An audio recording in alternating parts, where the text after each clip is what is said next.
ਲੁਧਿਆਣਾ ਦੇ ਵਿੱਚ ਬਿਹਾਰ ਸੂਬੇ ਵੱਲੋਂ ਨਿਵੇਸ਼ ਮਿਲਣੇ ਦਾ ਪ੍ਰਬੰਧ ਕੀਤਾ ਗਿਆ, ਜਿਹਦੇ ਵਿੱਚ ਬਿਹਾਰ ਸਰਕਾਰ ਦੇ ਨੁਮਾਇੰਦੇ ਪੰਜਾਬ ਦੇ ਅਤੇ ਦੇਸ਼ ਦੇ ਹੋਰਨਾਂ ਸੂਬਿਆਂ ਦੇ ਸਨਅਤਕਾਰਾਂ ਨੂੰ ਨਿਵੇਸ਼ ਲਈ ਆਕਰਸ਼ਿਤ ਕਰ ਰਹੇ ਨੇ। ਬਿਹਾਰ ਸੂਬੇ ਵੱਲੋਂ ਸਸਤੇ ਰੇਟਾਂ ਤੇ ਜ਼ਮੀਨਾਂ ਦੇ ਨਾਲ ਹੁਨਰਮੰਦ labour, single window clearance, stamp duty ਦੇ ਵਿੱਚ ਵੱਡੀ ਰਾਹਤ ਤੋਂ ਇਲਾਵਾ ਵਪਾਰ ਦੇ ਲਈ ਸੁਖਾਲੇ ਮਾਹੌਲ ਦੇ ਮੌਕੇ ਦਿੱਤੇ ਜਾ ਰਹੇ ਨੇ। ਖਾਸ ਕਰਕੇ ਸਰਕਾਰ ਦੇ ਨੁਮਾਇੰਦਿਆਂ ਨੇ ਦੱਸਿਆ ਕਿ ਟੈਕਸਟਾਈਲ ਅਤੇ ਹੌਜ਼ਰੀ ਇੰਡਸਟਰੀ ਦੇ ਵੱਲ ਹੀ ਉਹਨਾਂ ਦੀ ਨਜ਼ਰ ਹੈ। जी मेरा नाम वंदना पेशेवर, ये मैं सचिव उद्योग हूँ secretary industries government of Bihar में, और हमारी एक टीम आई हुई है बिहार से, डायरेक्टर इंडस्ट्रीज आलोक और जॉइंट सेक्रेटरी इंडस्ट्रीज रवि।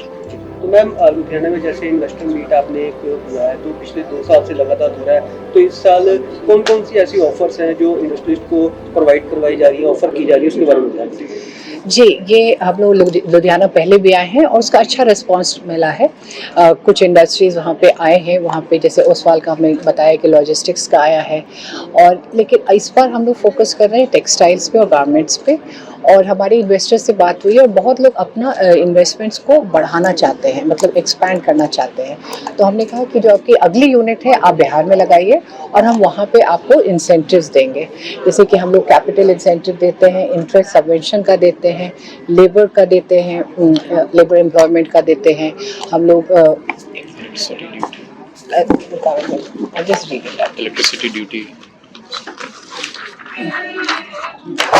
तो इसमें हम लोग फिर से मैं बोल देते हैं, हम लोग capital incentive, capital investment subsidy या इंटरेस्ट सबवेंशन का देते हैं, पावर टैरिफ सब्सिडी है, एम्प्लॉयमेंट जनरेशन सब्सिडी है, फ्रेट रीइंबर्समेंट इंसेंटिव है, पेटेंट रजिस्ट्रेशन के लिए भी देते हैं, टैक्स रिलेटेड इंसेंटिव्स देते हैं, स्किल डेवलपमेंट सब्सिडी है, स्टैम्प ड्यूटी रजिस्ट्रेशन पे 100% एग्जेम्पशन है, लैंड कन्वर्शन फीस पे 100% एग्जेम्पशन है।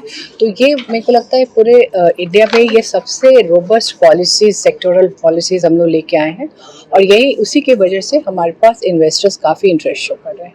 कौन से सेक्टर को लेकर आप टारगेट कर रहे हैं खास? देखिए, बिहार में अभी जो सबसे ज़्यादा आ रहा है वो फूड प्रोसेसिंग का है, टेक्सटाइल्स का है और जनरल मैन्युफैक्चरिंग का है। तो ये 3 हमारा अभी सबसे हाई प्रायोरिटी सेक्टर्स है, लेकिन हमारे पास आईटी के भी कंपनीज इंटरेस्ट शो कर रही हैं, तो वो बहुत ही बड़ा बास्केट है। लेकिन अभी food processing, leather and textiles and general manufacturing. तो मैम, जैसे इन्वेस्टर से आपने बोला कि आपकी मीटिंग हुई है, तो फिलहाल अभी इस सेशन में किसी ने एमओयू साइन किया आपके साथ, किसने?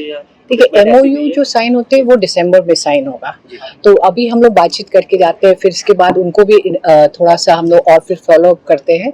तो उसके बाद एमओयू तो हमारा दिसंबर में साइन होगा, वो एक समेकित रूप से बड़े पैमाने पे साइन होता है।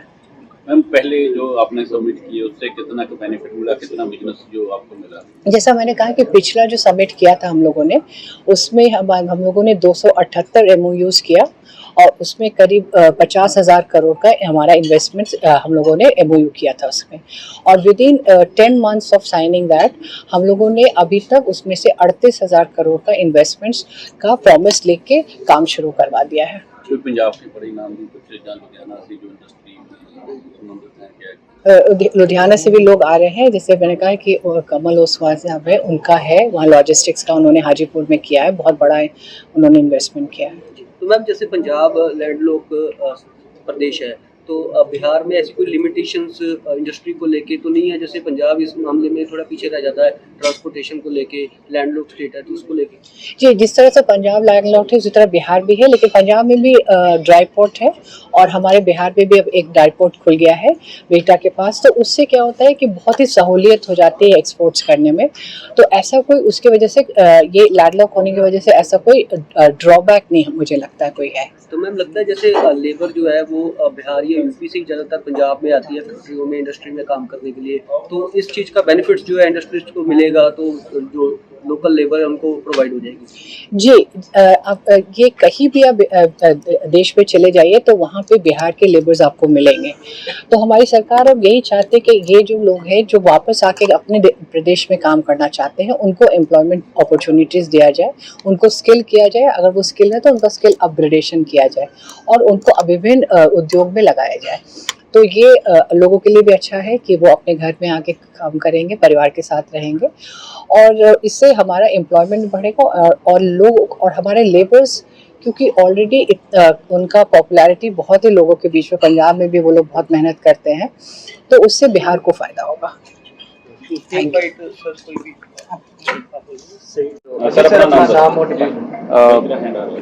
मेरा नाम आलोक रंजन घोष है, मैं डायरेक्टर इंडस्ट्रीज हूँ गवर्नमेंट ऑफ बिहार में। सर, इन्वेस्टर मीट जैसे लुधियाना में हो रही है, तो लुधियाना की खास करके या पंजाब के जो इंडस्ट्रिस्ट है, तो कितना उनकी तरफ से आपको प्रोत्साहन मिलता है और कितनी वो रुचि दिखाते हैं बिहार में इन्वेस्ट के लिए, उसके बारे में बताएं। देखिए, विगत कुछ वर्षों में जो बिहार का परसेप्शन है वो काफ़ी बदला है, और इस चीज़ को हम लोग दिखाने के लिए अलग अलग शहरों में जा रहे हैं। लुधियाना भी उसमें से एक शहर है जहाँ पर जो बदलता बिहार है उसका पिक्चर हम लोग दिखाना चाहते हैं, और इसके कारण ये जो इमेज बदल रही है उसके कारण काफ़ी बड़ी इन्वेस्टमेंट जो है राज्य में अब एक्सपेंशन की पॉसिबिलिटीज़ को देखते हुए बहुत सारी यूनिट्स जो पूरे देश में और विदेश में भी हैं वो चाहते हैं कि बिहार में भी उनका एक एक्सपेंशन का एक यूनिट हो, क्योंकि वहाँ पर लेबर की एबिलिटी बहुत चीप है।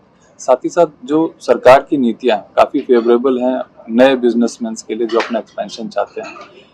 स्किलिंग की जो नीड्स की बात हम लोग ने बताई कि बिहार स्किल डेवलपमेंट मिशन है जो कि स्किलिंग पे खासकर विशेष रूप से राज्य सरकार अपनी तरफ से जोर देती है, और जो यूनिट्स वहाँ पर आती हैं और स्किलिंग अगर वो अपनी तरफ से भी कराती हैं, स्किल लेबर तैयार करते हैं, तो उसके लिए हम लोग स्किलिंग के लिए सब्सिडी भी उपलब्ध कराते हैं।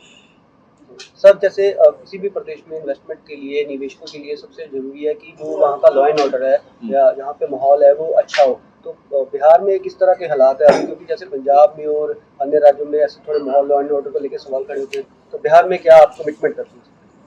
देखिए, मैंने पहले ही बताया कि परसेप्शन एक बहुत बड़ी चीज़ होती है, और बिहार में जो लॉ एंड ऑर्डर में जो सुधार हुआ है, मैं तो आप सबों को आमंत्रित करूंगा कि आप लोग आएँ और उस चीज़ को फील करें, रादर देन मैं बोलूं कि बिहार में लॉ एंड ऑर्डर सुधर गया। और इस कारण से, और इसका बहुत सारे कारण रहे हैं कि राज्य सरकार द्वारा जो इंफ्रास्ट्रक्चर में जो डेवलपमेंट किया गया है, कनेक्टिविटी जो बढ़ गई है।